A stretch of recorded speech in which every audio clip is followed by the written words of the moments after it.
Hello everybody, myself Sandeep Chaudhary and welcome to Textile 2020। आज हम क्या पढ़ने वाले हैं? आज हम पढ़ने वाले हैं डबल क्लॉथ। डबल क्लॉथ एक बहुत ही इम्पोर्टेंट टॉपिक है स्ट्रक्चरल फैब्रिक डिज़ाइन का, जिसके बारे में आज पढ़ेंगे। इस टॉपिक को हम 2 या 3 वीडियोज़ में कवर करेंगे क्योंकि ये काफ़ी बड़ा टॉपिक है, इसमें कई सारी वीव्स हैं, तो इसलिए हम 2 या 3 वीडियोज़ में इस पूरे टॉपिक को कवर करेंगे। इसके अंदर हम क्या क्या पढ़ेंगे? सबसे पहले इंट्रोडक्शन टू डबल क्लॉथ, उसके बाद टाइप्स ऑफ डबल क्लॉथ और उसके बाद construction principle of double cloth. ये सारी चीज़ें हम इन वीडियोज़ के अंदर कवर करेंगे। और जैसा कि मैं हमेशा कहता हूँ, अगर आप हमारे चैनल पर नए हैं तो हमारे चैनल को सब्सक्राइब कर लीजिए और बेल आइकन को प्रेस करके ऑल पे क्लिक कर लीजिए ताकि हमारे लेटेस्ट वीडियो का नोटिफिकेशन आपको सबसे पहले मिल जाए। तो चलिए स्टार्ट करते हैं। तो सबसे पहले बात करते हैं introduction to double cloth. Double cloth basically क्या होता है, ये हमें जानना ज़रूरी है। इसको समझने के लिए डबल क्लॉथ के अंदर हम बेसिकली 2 फैब्रिक्स को आपस में इंटरलेस करके जॉइन करते हैं। बेसिकली हम 2 सेट वार्प के और 2 सेट वेफ्ट के यूज़ करते हैं, जिनमें एक सेट होता है face warp and face weft, जो आपस में इंटरलेसमेंट करके फेस फैब्रिक प्रोड्यूस करते हैं, और दूसरा सेट होता है back warp and back weft, जो आपस में मिलके सेकेंड लेयर यानी कि बैक फैब्रिक प्रोड्यूस करते हैं। लेकिन डबल क्लॉथ के अंदर हम ये नहीं कह सकते कि ये एक डबल फेस फैब्रिक है, क्योंकि डबल क्लॉथ के अंदर कोई भी फेस या बैक साइड नहीं होती। वो डिपेंड करता है वीव डिज़ाइन के ऊपर कि किस तरफ का डिज़ाइन ज़्यादा बेटर है या किस तरफ के डिज़ाइन को हम फेस साइड के रूप में यूज़ करना चाहते हैं। तो इसलिए जब हम इन 2 फैब्रिक्स को आपस में इंटरलेस करते हैं तो इस टाइप के फैब्रिक को डबल क्लॉथ कहा जाता है। इसको इंटरलेस करने के लिए हम अलग अलग मेथड यूज़ करते हैं, जिसके अंदर यार्न इंटरचेंज करके हम इसको स्टिच कर सकते हैं, फैब्रिक को इंटरचेंज करके हम इसको स्टिच कर सकते हैं, या आपस में 2 लेयर्स को स्टिच करके हम डबल क्लॉथ प्रोड्यूस कर सकते हैं। तो जैसा कि आप डायग्राम में देख पा रहे हैं, ये एक डबल क्लॉथ है जिसकी फेस वीव और बैक वीव अलग अलग दिखाई दे रही हैं। इस फोल्डेड एरिया में आप देख सकते हैं जो फेस साइड है और जो बैक साइड है, हम आइडेंटिफाई नहीं कर सकते कि कौन सी फेस साइड है और कौन सी बैक साइड है। ये एंड यूज़र के ऊपर है कि वो किस तरफ से इस फैब्रिक को यूज़ करना चाहता है। तो चलिए अब बात करते हैं what is the purpose of making double cloth. हम डबल क्लॉथ को प्रोड्यूस क्यों करते हैं? तो पहला पर्पज़ है हम फैब्रिक का थर्मल रेजिस्टेंस इम्प्रूव करने के लिए डबल क्लॉथ को प्रोड्यूस करते हैं, क्योंकि इसके अंदर डबल लेयर होती है फैब्रिक की, जिसकी वजह से इसका थर्मल रेजिस्टेंस इम्प्रूव हो जाता है। दूसरा पर्पज़ है फैब्रिक को एक्स्ट्रा वेट प्रोवाइड करना। डबल लेयर होने की वजह से फैब्रिक का वेट बढ़ जाता है ज़्यादा यार्न यूज़ होने की वजह से। तो जहाँ पर हमें वेट ज़्यादा चाहिए फैब्रिक का, वहाँ पर हम डबल क्लॉथ फैब्रिक प्रोड्यूस करके फैब्रिक का वेट इंक्रीज़ कर सकते हैं। नेक्स्ट पर्पज़ है फैब्रिक की एयर परमेबिलिटी को इम्प्रूव करना। डबल लेयर होने की वजह से एयर परमेबिलिटी अच्छी होती है डबल क्लॉथ की। तो जिन फैब्रिक्स में हमें अच्छी एयर परमेबिलिटी रिक्वायर्ड होती है, वहाँ पर हमें डबल क्लॉथ यूज़ करना चाहिए। उन एंड यूजेस के लिए हम डबल क्लॉथ को प्रोड्यूस करते हैं। नेक्स्ट पर्पज़ है टू इम्प्रूव अपीयरेंस। फैब्रिक की अपीयरेंस को इम्प्रूव करने के लिए हम डबल क्लॉथ का यूज़ करते हैं। डबल क्लॉथ के अंदर अलग अलग तरह के यार्न्स हम यूज़ करते हैं, 2 सीरीज़ वार्प की, 2 सीरीज़ वेफ्ट की, जिसकी वजह से उसके अंदर डिज़ाइन अच्छे से उभर के आता है। इसलिए हम फैब्रिक की अपीयरेंस को इम्प्रूव करने के लिए डबल क्लॉथ को यूज़ कर सकते हैं। Hand feel of the fabric को अच्छा करने के लिए भी हम डबल क्लॉथ का यूज़ करते हैं। तो अब बात करते हैं टाइप्स ऑफ डबल क्लॉथ की। डबल क्लॉथ बेसिकली 5 टाइप्स का होता है। सबसे पहला टाइप है सेल्फ स्टिच डबल क्लॉथ। जैसा कि आप डायग्राम में देख सकते हैं, सेल्फ स्टिच डबल क्लॉथ को हम 2 या 3 तरीके से प्रोड्यूस कर सकते हैं। नेक्स्ट टाइप है centre stitch double cloth. Centre stitch double cloth हम इस तरह का स्ट्रक्चर यूज़ करके करते हैं कैसे करते हैं ये हम जब इसकी वीव स्टडी करेंगे तो उसके अंदर डिटेल में हम स्टडी करेंगे इसके बारे में।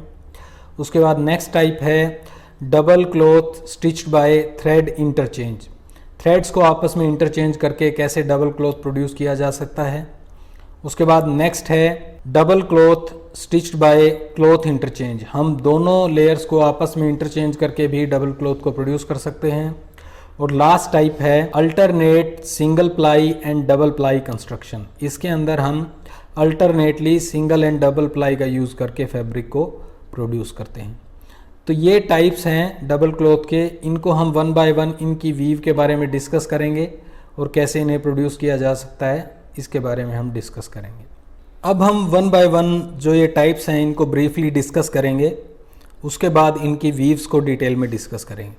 तो सबसे पहले हम बात करेंगे सेल्फ स्टिच डबल क्लॉथ की। सेल्फ स्टिच डबल क्लॉथ के अंदर हम 2 सीरीज़ वार्प की और 2 सीरीज़ वेफ्ट की यूज़ करते हैं। एक फेस वार्प और एक फेस वेफ्ट, एक बैक वार्प और एक back weft. Face warp face weft के साथ इंटरलेस करके फेस फैब्रिक प्रोड्यूस करता है। बैक वार्प बैक वेफ्ट के साथ इंटरलेस करके बैक फैब्रिक प्रोड्यूस करता है। उसके बाद इनकी जो इंटरलेसमेंट होती है दोनों फैब्रिक्स की, फेस फैब्रिक और बैक फैब्रिक की, वो इंटरमीडिएट पॉइंट्स पे हम कर सकते हैं। जैसा कि आप फिगर में देख सकते हैं कि या तो हम फेस वार्प को बैक वेफ्ट के साथ इंटरलेस कर सकते हैं स्टिचिंग करने के लिए, या बैक वार्प को फेस वेफ्ट के साथ इंटरलेस कर सकते हैं स्टिचिंग के लिए। और तीसरा, हम अल्टरनेटली फेस वार्प को बैक वेफ्ट के साथ और बैक वार्प को फेस वेफ्ट के साथ इंटरलेसमेंट कर सकते हैं स्टिचिंग प्रोवाइड करने के लिए। इन 3 तरीके से हम सेल्फ स्टिच डबल क्लॉथ को प्रोड्यूस कर सकते हैं। इसके अंदर अलग अलग पॉइंट्स पे हम इंटरलेसमेंट करते हैं, जिसके कारण इस टाइप के फैब्रिक को सेल्फ स्टिच डबल क्लॉथ कहा जाता है। अब बात करते हैं सेंटर स्टिच डबल क्लॉथ की। सेंटर स्टिच डबल क्लॉथ इस टाइप के फैब्रिक को प्रोड्यूस करने के लिए हम एक फेस फैब्रिक और एक बैक फैब्रिक के अलावा एक थर्ड सीरीज थ्रेड की यूज़ करते हैं, जिसे सेंटर थ्रेड कहा जाता है। फेस फैब्रिक उसी प्रकार से फेस वार्प और फेस वेफ्ट के साथ प्रोड्यूस किया जाता है। बैक फैब्रिक बैक वार्प और बैक वेफ्ट के साथ प्रोड्यूस किया जाता है। और इन दोनों के बीच में एक थर्ड सीरीज इंट्रोड्यूस की जाती है जो फेस और बैक के साथ सर्टेन इंटरवल्स पे स्टिचिंग प्रोड्यूस करती है। जैसा कि आप डायग्राम में देख सकते हैं, जो ब्लैक कलर का फैब्रिक है वो फेस फैब्रिक है और जो शेडिड एरिया है लाइंस में वो बैक फैब्रिक है, और उन दोनों के बीच में एक थर्ड सीरीज का वार्प है जो दोनों फैब्रिक्स के साथ इंटरलेसमेंट करते हुए दोनों फैब्रिक्स को स्टिच करने का काम करता है। ये थ्रेड सिर्फ उन्हीं पॉइंट्स पे विजिबल होता है जहाँ पर हमने बाइंडिंग पॉइंट्स प्रोवाइड किए हैं। अदर एरियाज़ के अंदर ये हिडन रहता है दोनों लेयर्स के बीच में, इसलिए इस टाइप के फैब्रिक को सेंटर स्टिच डबल क्लॉथ कहा जाता है। इसके बाद नेक्स्ट टाइप है double cloth stitched by thread interchange. इस टाइप के फैब्रिक्स को कंस्ट्रक्ट करने के लिए हम बेसिकली थ्रेड इंटरचेंज मेथड का यूज़ करते हैं। ये सेल्फ स्टिच डबल क्लॉथ के जैसा ही होता है, लेकिन इसमें और सेल्फ स्टिच डबल क्लॉथ में ये डिफरेंस है कि इस टाइप के फैब्रिक में एक पर्टिकुलर लेयर फेस यार्न या बैक यार्न एक रेगुलर इंटरवल पर एक दूसरे को इंटरचेंज करते हैं। ये रेगुलर इंटरवल सर्टेन होता है और उसी सिचुएशन में या उसी पॉइंट पर दोनों थ्रेड्स आपस में इंटरचेंज करते हैं। ये रेगुलर इंटरवल फिक्स होता है, उसी टाइम पे दोनों थ्रेड्स आपस में इंटरचेंज करते हैं। फेस वार्प बैक वार्प में चले जाते हैं और बैक वार्प फेस साइड में आ जाते हैं उस पॉइंट के बाद। वहाँ पर दोनों लेयर्स आपस में इंटरचेंज करती हैं और फिर कुछ टाइम तक फेस वार्प बैक वार्प के रूप में काम करता है और बैक वार्प फेस वार्प के रूप में काम करता है। फिर दोबारा जब वो इंटरवल आता है तो वहाँ पर वो दोबारा आपस में इंटरचेंज करते हैं, जैसा कि आप डायग्राम में देख सकते हैं। उस इंटरवल के बाद दोबारा फेस वार्प अपनी पोजीशन ले लेते हैं और बैक वार्प अपनी पोजीशन ले लेते हैं। तो इसमें एक ग्रुप वार्प का दूसरे ग्रुप के साथ इंटरलेसमेंट करता है, इसलिए इसे double cloth by thread interchange कहा जाता है।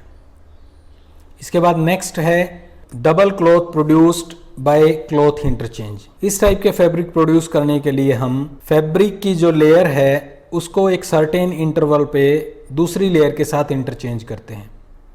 क्लॉथ इंटरचेंज का मतलब है जो हमारी फेस लेयर है वो एक सर्टेन इंटरवल के बाद बैक लेयर प्रोड्यूस करेगी और जो बैक लेयर है वो एक सर्टेन इंटरवल के बाद फेस लेयर बन जाएगी। यार्न इंटरचेंज के अंदर हमने देखा था कि कुछ थ्रेड्स आपस में इंटरचेंज करते हैं, लेकिन इसके अंदर कंप्लीट फेस लेयर जो है वो बैक लेयर के साथ इंटरचेंज करेगी और जो फैब्रिक प्रोड्यूस होगा उसे हम कहेंगे double cloth produce on the principle of cloth interchange.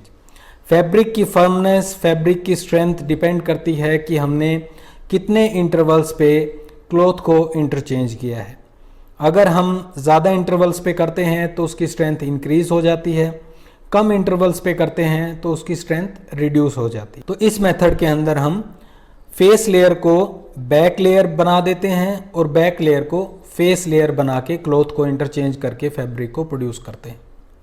Next type है alternate single ply and double ply construction. इस टाइप के फैब्रिक को प्रोड्यूस करने के लिए हम फैब्रिक की 2 लेयर्स का यूज़ करते हैं और फेस लेयर बैक लेयर के साथ उन पॉइंट्स पे स्टिच करती है या इंटरलेस करती है जहाँ पर कोई फिगर नहीं होता। फेस लेयर में मान लीजिए जहाँ फिगर है वहाँ पर हम उसको बैक लेयर से सेपरेट रखेंगे और जहाँ पर फिगर नहीं है वहाँ पर हम उसको बैक लेयर के साथ इंटरचेंज कर देते हैं, जिसकी वजह से इसे single ply and double ply construction कहा जाता है। इस मेथड का यूज़ उन फैब्रिक्स को प्रोड्यूस करने के लिए किया जाता है जिनमें फिगर एरिया ज़्यादा होता है। तो इन तरीक़ों से हम डबल क्लॉथ को प्रोड्यूस कर सकते हैं, डबल क्लॉथ की कंस्ट्रक्शन कर सकते हैं। तो ये था डबल क्लॉथ का इंट्रोडक्शन और उसके कुछ टाइप्स का इंट्रोडक्शन। आई होप आपको ये टॉपिक समझ में आया होगा। इसकी वीव और इसका डिज़ाइन कैसे कंस्ट्रक्ट कर सकते हैं हम, लिफ्टिंग प्लान, पैग प्लान कैसे क्रिएट कर सकते हैं, वो हम नेक्स्ट वीडियो में डिस्कस करेंगे। नेक्स्ट वीडियो के अंदर हम डिस्कस करेंगे सेल्फ स्टिच डबल क्लॉथ कैसे कंस्ट्रक्ट कर सकते हैं, कैसे उसका वीव डिज़ाइन, ड्राफ्टिंग प्लान और लिफ्टिंग प्लान क्रिएट कर सकते हैं। इसलिए आप हमारे चैनल को देखते रहिए, हमारे चैनल को सब्सक्राइब कर लीजिए। आप हमें फेसबुक पे फॉलो कर सकते हैं, हमारा फेसबुक पेज है textilehelp.org। इंस्टाग्राम पे फॉलो कर सकते हैं textilehelp_official। आप हमारी वेबसाइट विजिट कर सकते हैं textilehelp.org इस टॉपिक का रिटन कंटेंट लेने के लिए। Thank you so much for watching.